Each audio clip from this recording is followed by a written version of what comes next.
Hey team, back here with part 3 of Build an App Day tutorials. Last time we went through putting our storyboard together. So when you click on an animal, you would have a view pop up and then you can click back. So today we're actually going to go into how to connect this storyboard to the code in your application.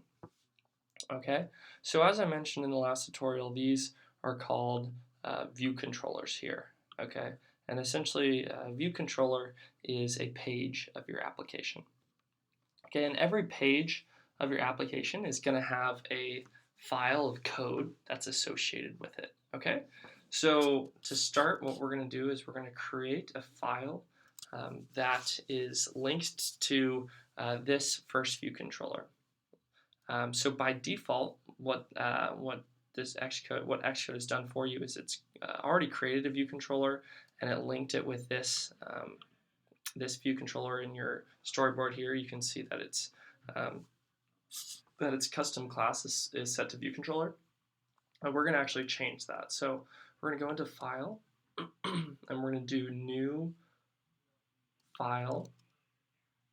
We're going to select what's called a Cocoa Touch class.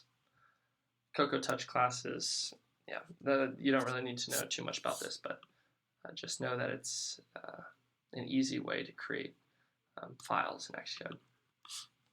So it's going to give you this class, subclass, and language. So we're in language Swift, so we know that. We want to stick with that.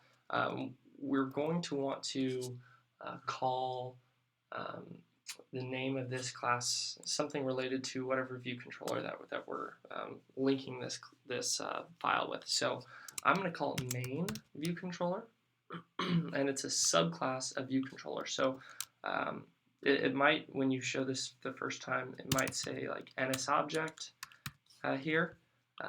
So what you're going to want to do is actually change this subclass to be UI view controller. So what you can think of view controller as is view controller is UI view controller is like the boilerplate version. It's like it's like Apple's just generic version of a view controller, and main view controller is like our own custom version of that view controller. Okay, so let's click next. It's going to ask us where we want to keep that. Or in the Build an App folder here. It should put you in the right folder. I don't see you needing to change this, but just make sure that you can see the other view controllers and app delegate and other files in your class here. Click Create, and you'll see our main view controller pop up here with some code on the inside. Okay, so what we're going to do here is we're going to go into our main storyboard. Back to our storyboard, and we're going to click on the main view, or the view controller that we want to make our main view controller, and we're going to go over to this little like business card icon and make sure this is selected, and you're going to be in the section called Custom Class. Custom Class essentially means that you're what file or what class do you want to link up to this view controller, and what we want to do is put our main view controller in. Okay, so just start typing main, or you can have a drop-down menu. There's a bunch of other view controllers that Apple's already made for us, but we've made this custom one called main view controller. We're going to keep that here. You don't need to worry about module.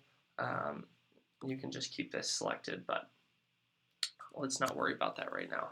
All we know now is that this main view controller is what corresponds to this view right here. Now let's do it again. We want to actually add a custom class to this view controller as well. So as you can see, this one actually doesn't have a custom class. This is just inheriting from just the generic UI view controller as of right now. So let's go in and let's go back to File, click New File, and Cocoa Touch class, and let's call this one Animal Detail View Controller. Okay. Subclass of UI View Controller, and it's language Swift. Make sure that this isn't ViewController. It's not a subclass of ViewController. It is really important that it's UI ViewController because the other ViewController, the other ViewController is referencing this custom ViewController here. So this is actually a custom ViewController. We want the generic UI ViewController. So now we're going to create our animal detail ViewController, subclass of UI ViewController, and we're going to put it in this same file.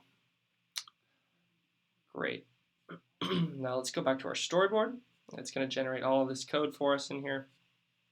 We'll get to that in a sec. Let's go back to our storyboard.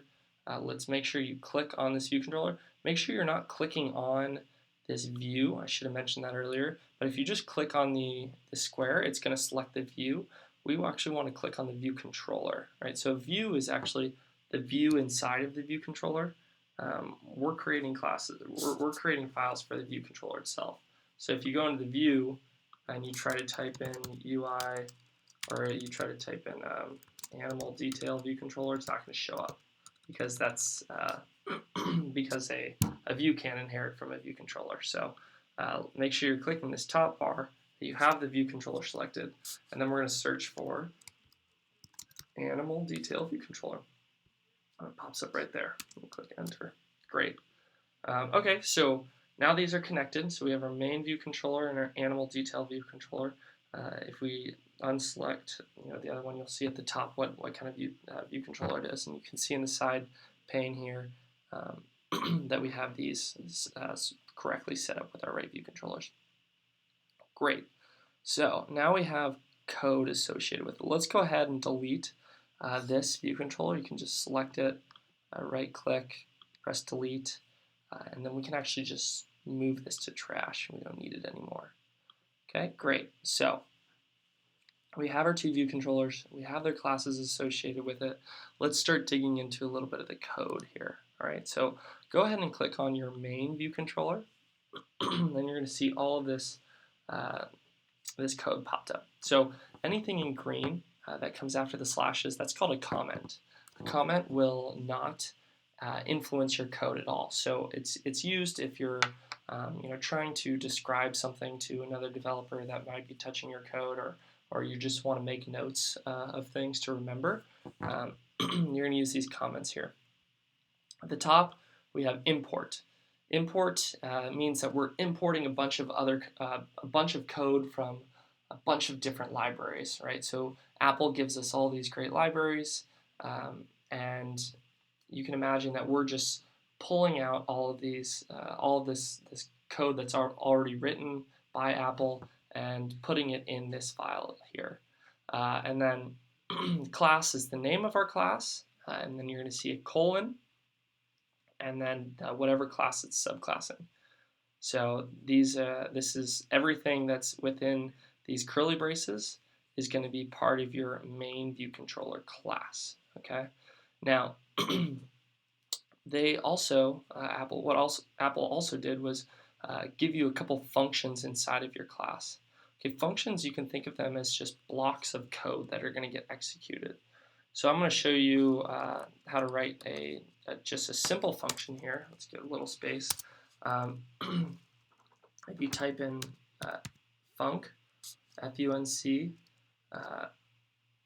space hello world, let's call this function hello world. Okay, you're going to need to give it closing braces. Those are for parameters, and we'll maybe get to that a little bit later, but for right now, just make sure that you have closing braces on the end of it.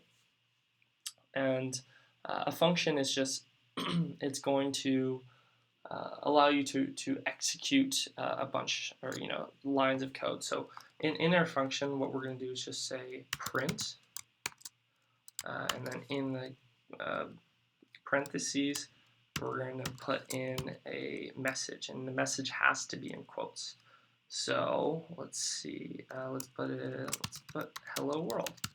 So what print is going to do here is it's going to take this this message here, everything between these parentheses or these quotes, and it's going to print it in the console. I was practicing earlier, so you've already seen it show up a couple times, but If I call this function hello world, what it means is it's going to print in the console here, hello world. Now, where is this function being called, right? So we need something to call this function. Well, as you can see up here, there's these override functions, right? Override means that that these are functions that were written by Apple, but we can override them with our own code. I know that's a little confusing, but all you have to know is that in ViewDidLoad, so Apple's ViewDidLoad function, we can call anything we want in here, and it's going to, any code that's in this function is going to be called when the view is loaded for the first time. So when that view comes into Vision for your user, all of this code's going to be, or actually before it comes into Vision for your user, all of this code's going to be executed. So let's go ahead and let's put in our function here, hello world. So it's going to recognize it. You can just press enter once you see it pop up here. And what this is doing is if you call the same name of the function and you put parentheses at the end of it to signify that it's a function, what's going to happen is this view controller is going to load. So our main view controller here is going to load, and it's going to call this ViewDidLoad, and then inside ViewDidLoad we've called this function hello world, which we just created down here, and then inside hello world we're going to print hello world. Okay, so let's go ahead and try running this, and let's see what happens. So everything should wipe out in the console when we run it for the first time, or when we rerun it. So let's go ahead and run. Let's see what happens here.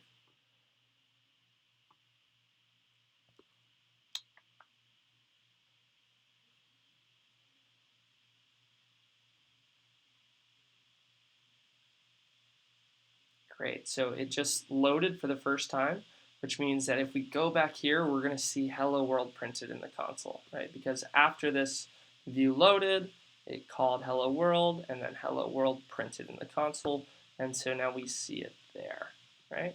Perfect. All right, so now you've connected your view controllers to code. You can see that your code is getting called when it's loaded. And now we're going to start, in the next video, we're going to start teaching you actually how to put some of this customization together, how we're going to load a dog or a cat, depending on what's pressed, right? Okay, so let's, I'll see you in the next video.